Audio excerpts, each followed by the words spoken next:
जानकारी हो तो ये बैठकर यहाँ पर बात करें। ये तो विपक्ष है, बैठकर यहाँ पर रोना रो देंगे, भाजपा ने ऐसे कर दिया, पुलिस ने ऐसे कर दिया, खुफिया एजेंसियों ने ऐसे कर दिया, एनआई ने ऐसे कर दिया, प्रशासन ने ऐसे कर दिया। अरे इनको पता तो है नहीं कुछ भी। 91 आज जासूस पाकिस्तानी जासूस पकड़े गए हैं राज्यसभा की प्रस्तुत जानकारी के अनुसार। 2014 से 2000 अब की बात कर रही हूँ मैं, 25 की बात कर रही हूँ। और उससे पहले सिलसिलेवार बम धमाकों को ये भूल चुके होंगे।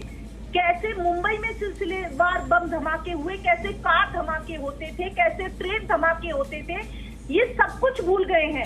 ये केंद्र सरकार की खुफिया एजेंसियों की और हमारे पुलिस प्रशासन की उपलब्धि ही है, उनकी सतर्कता ही है जो होने वाली चीजें रोक दी गई। ये भूल गए मेरठ से किस तरह से पाकिस्तानी जासूस को पकड़ा गया, मुरादाबाद से पाकिस्तानी जासूस को पकड़ा गया। ये 2014 के बाद की बातें बता रही हूँ मैं, जो बैठकर यहाँ पर रोना रो देते हैं। कितने ऐसे हादसे, कितनी ऐसी वारदातें हो सकती थी जो इनके रहते नहीं हुई। एक ऐसा महकमा सिर्फ यही है जो ना अपनी छुट्टियां मनाता है, ना अपने बच्चों के जन्मदिन मनाता है, और ना एक रविवार जैसी छुट्टी इनको मिलती है। और हम जैसे लोग बैठकर यहाँ पर जो सिर्फ आधे घंटे की डिबेट करते हैं बैठकर, इनके काम पर उंगली उठा देते हैं। अगर इनकी जगह पर आकर देखा जाए, उस सेना की जगह पर आकर देखा जाए, मैं आपको एक बात कहूंगी मनोज जी, साथ में बैठे इन लोगों को, अगर पैसे भी किसी को दिए जाए ना, और करोड़ों रुपए भी किसी को दिए जाए, तब भी कोई अपने जीवन को नहीं बलिदान कर देता, तब भी कोई मृत्यु नहीं ले लेता। लेकिन ये हम लोगों के लिए ही खड़े रहते हैं रात दिन, और फिर भी हम जैसे लोग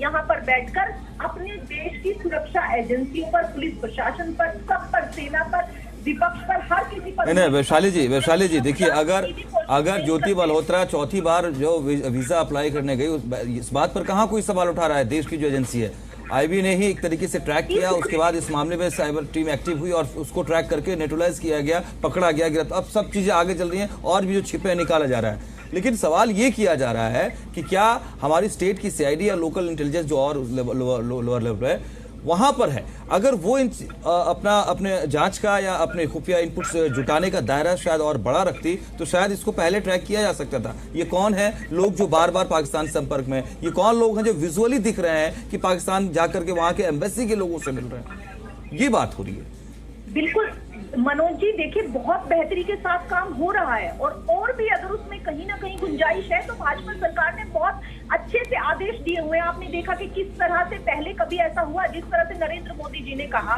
क्या कभी देश के किसी भी प्रधानमंत्री ने ऐसे कहा कि सेना को अधिकार है अगर एक कोई मारे तो 10 मारो? क्या कभी इस तरह से दिया गया अधिकार? क्या आज जिस तरह से सारे सिलसिलेवार बम धमाकों को रोका जा रहा है, जिस तरह से खुफिया एजेंसी सतर्कता के साथ कार्य कर रही है, आपने देखा कि किस तरह से आपने देखा कि पाकिस्तानी महिलाएं यहाँ पर आकर 22 महिलाएं 92 बच्चों को जन्म दे रही हैं। ये जब क्रिकेट मैच होता था, लोग हैरानी के साथ कहते थे कैसे पाकिस्तान की जीतने की खुशी में बम धमाके को, किस तरह से आतिशबाजियां हो सकती थी, क्योंकि इस तरह की चीजें चली आ रही थी पहले से कभी उनको नहीं रोका गया। तो आज आप देखें कि धीरे धीरे किस तरह से एक एक चीज पर काम हो रहा है, और आज जो बेहतरी के साथ जिस तरह से कॉन्फ्लिक्ट को भी रोका गया। आपने देखा कि कभी इस तरह से हिम्मत नहीं होती थी सेना की या कभी इस तरह से कार्रवाई करने की। आज हम विदेशों को भी जान चुके हैं कि भारत की तरफ नजर उठाने वाली नजरों को छोड़ दिया जाएगा। और आज जिस तरह से ये जासूस निकल कर आ रहे हैं, इनका पूरा नेक्सस गैंग पकड़ा जाएगा। एक एक व्यक्ति जो इनसे जुड़ा हुआ होगा, सब पर कार्रवाई की जाएगी, और भूल जाएंगे भारत के खिलाफ इस तरह की हरकतें करने के बारे में भूल जाएंगे। आगे आप देखिएगा कि सब चीजें किस तरह से ट्रांसपेरेंसी के साथ सामने आएगी, और सरकार और एजेंसियां किस तरह से सतर्कता के साथ, किस तरह से गति के साथ कार्य कर रही हैं। ठीक, विद्रोही